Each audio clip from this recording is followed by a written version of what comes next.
नमस्कार। हम राजीव रंजन तिवारी और वहाँ सबके रंजन रस में स्वागत बा। सरकार एगो बहुत बड़हन फैसला ले लिया।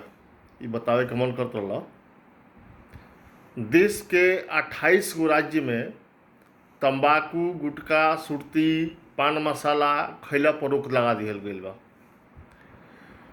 बहुत बड़हन बात बा, बहुत अच्छा बात बा। ना खाए के चाही, बहुत खराब चीज़ हो। लेकिन सरकार ओके उत्पादन पर रोक नहीं लगौले।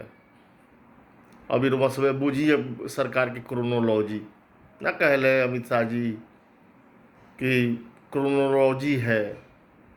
अब एक क्रोनोलॉजी के बुझला के काम बा कि उत्पादन होई लेकिन बिक्री ना होई। अब बिक्रियो होई, खाइलो जाई लेकिन थूकल ना जाई।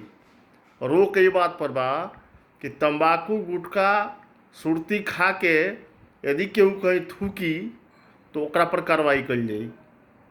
गजब बात बा भाई।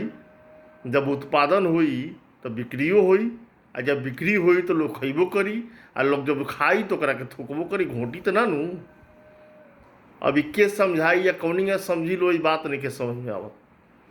खैर, अब ये बात अपने आप बुझला के काम बा कि सरकार जौन फैसला लेतिया वो केकरा खातिर लेतिया। आम जनता खातिर लेतिया या कि उद्योगपति लोग खातिर लेतिया, कि अपना खातिर लेतिया। इससे केकरा फायदा बा, ई बात बुझे के चाही हमनी का, हर आदमी का। आ दूसर बात बा कि अभी 2-2.5 महीना 3 महीना पहले और वहाँ सब एगो बात सुनत होके बड़ा धाए धाए धाए धाए बड़ा तेजी से आवाज आवत रहा, CAA, NRC या NPR।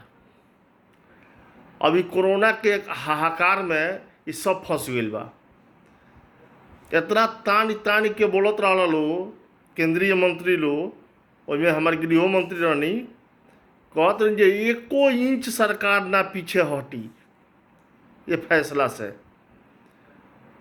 हमरा पूछे के बाकी कहाँ भी है सरकार, ये बात कैसे फेल हो गई, काहे इतना पीछे हटल जा रहा बा।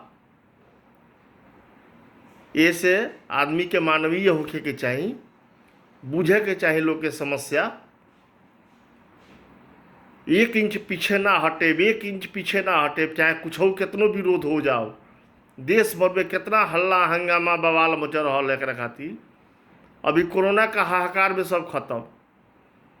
CAA, NRC या NPR बच्चा बच्चा जान गल देश दुनिया के। हिनका के रखल जाई देश में, हिनका के भगा दिहल जाई, हई देश के नागरिक ना हुई हैं, इनका से हई कागज मांगल जाई, उनका से हऊ कागज मांगल जाई, उनका बाबा दादा के कागज मंगाई। मांगो, काहे नहीं कल जाके मांगत हो। अभी कोरोना का हाहाकार में सब भुला गई बा रास्ता, समझे में नहीं क्या हो जब क्या करी। ऐसे हमरा यह कहे के बाकी खूब बढ़िया तरीके से समझ बुझ के कोनो कदम उठावे के चाहिए आदमी के। अभी तान तान के ना बोलल गई रही तो बड़ा बात हमरा ना कहे के पड़ी। चैन से रहे के चाहिए। सरकार हुआ सबे बनौले बनी, बढ़हन सरकार बिया, पूर्ण बहुमत के सरकार बिया। एकरा के ठीक से चलावल जाओ, जनता के हित में फैसला लिया जाओ। लगभग 10 से 20% लोग ये बड़ा सड़की पर घूमता, पैदल चल दिल बलो, एकदम तान के चल दिल बलो। बिहार आ यूपी आ पूर्वांचल खातिर पता ना कहाँ कहाँ से लोग चल रहा बा पैदल। रास्ते में लोग के जान जाता, लोग मरता, ना खाए के मिलता, ना पिए के मिलता, ना कोनो व्यवस्था बा। सब लोग के हालत खराब बा। इक्के देखी सरकार बनावल बा, रोमा सब बनल बनी, रोमा सब के पूर्ण बहुमत के सरकार बनावे के दिहल गई बा। ये बात के समझी, आम आदमी के जो समस्या हो रहा बा एकरा के देखला के काम बा, न तो दिक्कत होई और दिक्कत बढ़त जाई। आखिर में सबसे बड़ा बात ये कहब हम कि जौन कोरोना के संकट आई बा, इससे खूब बचला के काम बा। कोनो अफवाह में नहीं फंसे के कि कुछ ना हो, ठीक हो जाए, इनमें कोनो दिक्कत नहीं है। सेफ रहला के काम बा। जौन एगो सोशल डिस्टेंसिंग वाला जौन बात कहल जा रहा बा कि आपस में दूरी बना के रहे के बा, हमेशा मास्क लगा कर रहे के बा, छींके छाके के नहीं खे, एने ओने थूक ठाक नहीं खे करे के, हाथ धोत रहे के बा, हैंड वाश से। तो वह सब सेफ रहे तबे न कोनो काम हुई। ध्यान रखला के काम बा। बाकी बात फिर बाद में कल जाई। बहुत बहुत धन्यवाद रुआ सबके। हमार वीडियो लाइक शेयर और सब्सक्राइब करी सबे आ खूब ज़्यादा से ज़्यादा एकरा के फैलावला के काम बा।